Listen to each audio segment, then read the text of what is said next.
کیا کوئی بھی خاتون دراصل میں اپنا اصلی ہدف اس دوڑ میں کھو سکتی ہے؟ یعنی کہ اگر وہ بہت زیادہ فیمس ہو جائے، بہت زیادہ پاپولر ہو جائے، تو کیا اس کے چلتے وہ اخروی اپنے فائدے سے محروم ہو سکتی ہے، یا مطلب وہ بھی اس کو ملیں گے؟ تو یہ جو سوال ہے کافی اچھا ہے اور اس کا جواب کافی ڈیٹیلنگ ہے، لیکن میں کوشش کروں گی کہ تھوڑا شارٹ میں آپ کو اس کا آنسر دوں.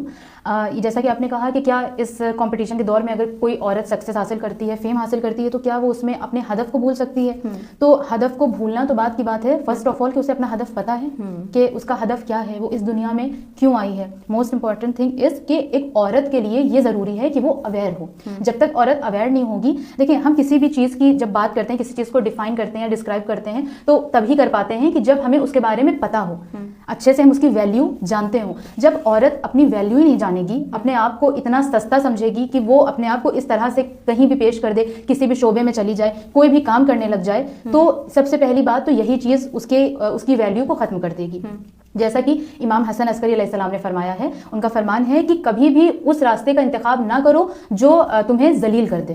جو راستہ مثلا آپ نے یہ فرمایا کہ یہ نہیں کہا آپ نے کہ اس راستے کا اختیار نہ کرو، آپ نے فرمایا کہ اگر تمہیں شک بھی ہو، آپ کا جملہ یہ ہے کہ اگر تمہیں شک ہو کہ فلاں راستے میں اگر میں انوالو ہوں گا تو یہ راستہ میرے لیے باعث ذلت ہے، ہاں تو مجھے منحرف کر سکتا ہے، تو ایسی جگہ پر انوالو نہ ہو. یا جناب سیدہ کی ایک بڑی پیاری دعا ہے جس میں آپ نے یہ فرمایا، آپ کا پہلا فقرہ تو یہ کہ پروردگار تو نے مجھے جو عطا کیا ہے اس پر مجھے شکر گزاری کرنے کی اور راضی رہنے کی توفیق عطا فرما. اور آگے آپ فرماتی ہیں کہ اور تو نے مجھے جس مقصد کے تحت اس دنیا میں بھیجا ہے مجھے توفیق دے کہ میں اس چیز سے غافل نہ ہو جاؤں.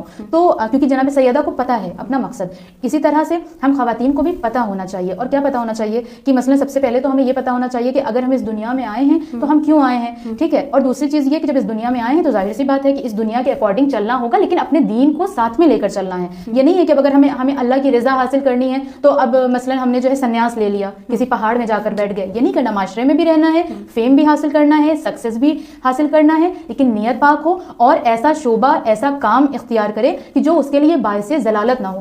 کیونکہ اگر ایسا ہوگا تو پھر ظاہر سی بات ہے جب جیسے جیسے اس کو فیم ملتا رہے گا تو وہ اپنی ویلیو بھی کھوئے گی، ویلیو وہ اپنی کھوئے گی. اور دوسری چیز یہ کوئی ایسا کام کہ جو اس کے شایان شان نہیں ہے تو اپنی ویلیو کھوئے گی. سیکنڈ تھنگ از کہ پھر وہ اللہ کی یاد سے غافل ہوتی چلی جائے گی، اور اللہ یہ کبھی نہیں چاہتا کہ کوئی بندہ اس کی یاد سے غافل ہو. اچھا، یہاں پر اکثر لوگ یہ بھی سوال کرتے ہیں کہ اللہ کیا معاذ اللہ اتنا انسیکیور ہے کہ وہ چاہتا ہے کہ کوئی مجھے بھول نہ جائے، کہ اللہ بار بار کہتا ہے مجھے یاد کرو، میرا ذکر کرو. نہیں، اللہ کو ضرورت نہیں ہے کہ ہم اور آپ بیٹھ کے اس کا ذکر کریں. اس کی کبریائی میں کوئی اضافہ نہیں ہونے والا ہمارے اور آپ کے ذکر کرنے سے. لیکن چونکہ اگر ہم اللہ کا ذکر کرتے ہیں تو وہ ذکر اور وہ طاقت ہمیں کنٹرول کر کے رکھتی ہے. ہم غلط راستے پر جاتے جاتے ایک بار رک جاتے ہیں کیونکہ وہ قدرتی طاقت ہمارے قدموں کو ایک بار روکتی ہے کہ نہیں، یہ جگہ صحیح نہیں ہے، یہ کام صحیح نہیں ہے. تو اگر ہم اپنا منبع، اپنا ہدف اللہ کی ذات کو بنائیں اور اسی اکارڈنگ اپنے کام کا انتخاب کریں، تو جب ہمیں فیم ملے گا تو پھر شاید ہمارے اندر وہ چیزیں جو آپ نے کہا وہ کریٹ نہیں ہوں گی. اور جب وہ کریٹ نہیں ہوں گی تو پھر ایسی سکسیس اور ایسا فیم باعث ثواب بھی ہوگا کیونکہ ہماری نیت اللہ کی ذات ہے.